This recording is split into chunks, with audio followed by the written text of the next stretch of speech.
Welcome to The Awakening. I am your host, Sherry Donnie. Subscribe, comment, like, share, and get this channel to 500 subs. Do you agree with Jared Diamond's analysis of the impact of germs, guns, and steel in shaping the current world structure? Explain.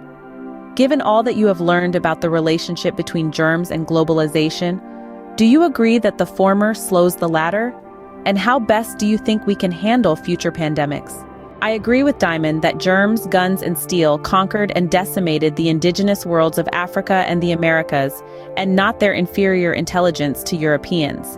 The germs such as smallpox cut the indigenous Indian populations of North and South America in half in less than 5 years. Germs, guns, and steel shaped the current world structure because it allowed the decimation of the continents of Africa and South America. The transatlantic slave trade and the colonization of the continent consisting of millions of Africans, human capital and the products they produced, gave Western Europe and the US the eminence, wealth, and militaries they have today, leaving the continental Africans, Afro-Latinos, African Americans, Afro-Caribbeans, indigenous South American Indians mestizos, without generational wealth that Diamond labeled cargo.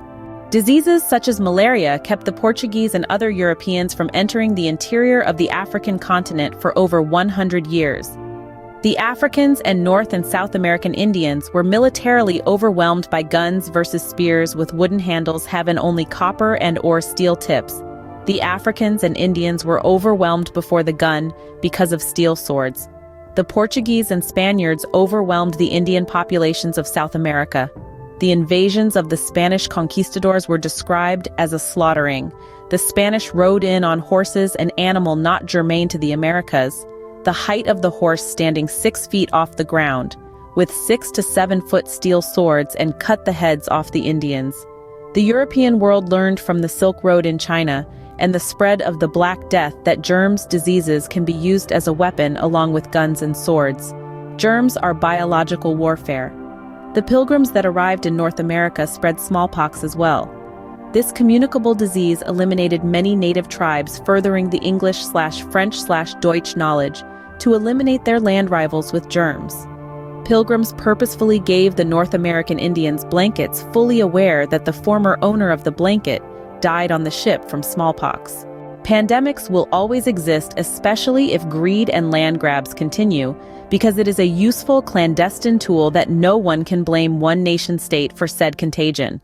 We must remember that currently 5% of the world's population is controlling 95% of the world's resources, such as water and food production. Henry Kissinger, a German-born American politician, diplomat, and geopolitical consultant, who served as United States Secretary of State and National Security Advisor under the presidential administrations of Richard Nixon and Gerald Ford, wrote a book where he called the masses useless eaters, sheep-people. Again, disease is a tactic to eliminate large populations of people without marring your nation-state's public image. Globalization can be beneficial to all humanity and bring down the invisible barriers of the nation-state. However, sometimes globalization is detrimental and increases the nation's power.